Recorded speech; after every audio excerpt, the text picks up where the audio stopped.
Hello, welcome, and thank you for joining us. My name is Rachel Grunwald, and I'm the Director of Programming at JW3. As you'll know, JW3 has closed its doors for the time being, so I am speaking to you live from glorious Finchley.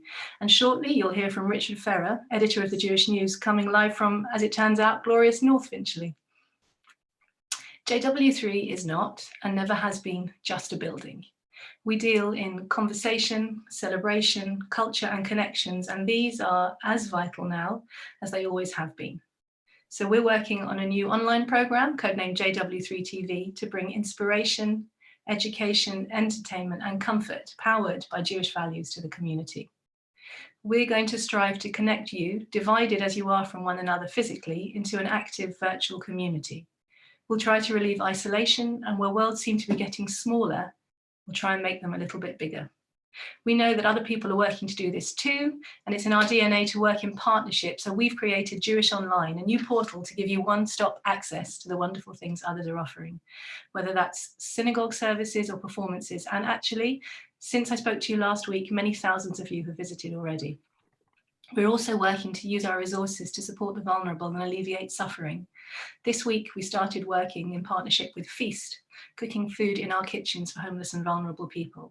And I'm delighted to say that our chefs and kitchen staff, who usually cook up delicious food in Zest Restaurant and Cafe, are now working at Jewish Care, cooking in the residential homes for people in need. And I'd like to take this chance to do a huge shout out from JW3 to our partners at Jewish Care, heroes who are looking after the oldest members of our community. Last week, I wondered what the story of this year's Pesach will be. The year we couldn't be together. The year we would tell our children about from generation to generation. I said I thought it would have to be a story of kindness, and from what we can tell so far, that seems to be true. This week, there's something else on my mind. It's the enormity of making the move from physical togetherness to celebrating our identity, culture, and religion whilst we need to be apart. At this time of year, it's especially poignant, but really, Jewish culture shuns isolation at any key moment. You've just got married? Think you'd like to spend a week alone with your beloved? Wrong. 7 nights of parties thrown by your friends. You've just lost a loved one. Think you'd like some solitude? Think again. It's 7 days of an open house and gatherings. However, in this week's Haftorah, we read about sacrifices. And this reminded me that in ancient Israel, way back in the early chapters of our story, we made the ultimate move to remote culture. When the temple was destroyed and Judaism could no longer be a religion of sacrifice, we instituted the regular prayer services instead. So we've done it before. We change, we adapt. We access our culture and say our prayers over the internet. We'll Zoom before Seder. We'll drop our charoset at each other's doorsteps and text to say it's there before retreating to a safe distance to wave. We at JW3 will continue to bring you a way to connect culturally with your Judaism in an inclusive and positive way. That's this week's good news from me. But here to give us a roundup of some of the good news stories from around the community is Richard. Over to you, Richard. Thanks, Rachel, and just thanks very much for having me on, and Shabbat Shalom to everyone, and congratulations to JW3 for keeping us all connected and positive in these difficult times. My job is to find some light amidst the gloom, and there is light there if, if you squint hard enough. There's been some good positive news stories this week. There's a big story on the care front. 3 of our biggest care home providers who provide for about 1,000 of our elderly combined. The Federation, Nightingale and Jewish Care have all combined into the Jewish Homes Emergency Fund, pooling their resources. And there is an opportunity to, as my daughter walks in the background, do you want to wish everyone a Shabbat Shalom, Lola? Come here. Come here. Okay, she's shy. There she is. Have pulled their resources together. If you go to bit.ly/Jewish Homes, you can find out more and you can donate to a fantastic cause. Also, of course, we are days away from Seder, aren't we? And a lot of people are wondering how they're going to connect with their mums and dads, loved ones around the Seder table. As you alluded to, it's the first time we haven't been able to all sit around the Seder table together in living memory.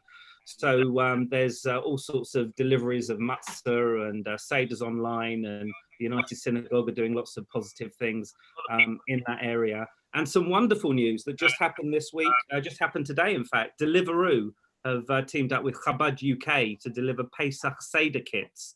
No charge there. So if you are a Deliveroo user and you've got the app, check out their Pesach Seder kits, and you can get one delivered at no cost, which is phenomenal. Wonderful, wonderful initiative there by Deliveroo, a big brand, which is fabulous, I think, for the community. And I'd just like to finish by paying tribute to our NHS heroes, as we did on the front page this week.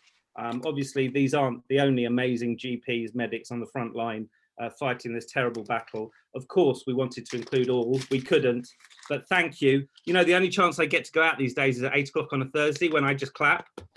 So once a week. It's nice to have some exercise, but this was a chance to really clap loudly on behalf of the community and say thank you to all the Jewish heroes and all the work you do to save others by risking your own life. So anyway, I've whittled on for long enough. Shabbat Shalom, everyone. Thank you, Richard.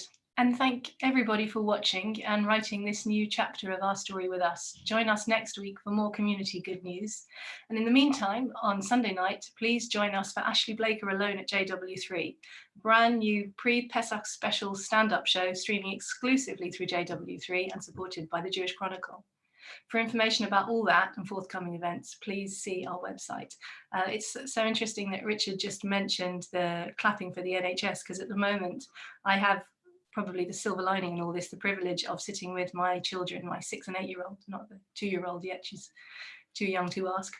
I'm sitting to teach them about Seder, and they're learning about these rituals. And the first time that everybody on our street came out and clapped for the NHS was just at the time that I was in the middle of teaching them. And my daughter said to me, "Mummy, do we do this every year?" And I thought, how does she know? How does she know that this isn't one of the rituals that we do every year? And I thought maybe we will, and maybe it will have meaning for us and remind us how to value our NHS in between those claps. Anyway, it's Shabbat Shalom from me. And it's Shabbat Shalom from her. And it's Shabbat Shalom from JW3 and the Jewish News. Goodbye.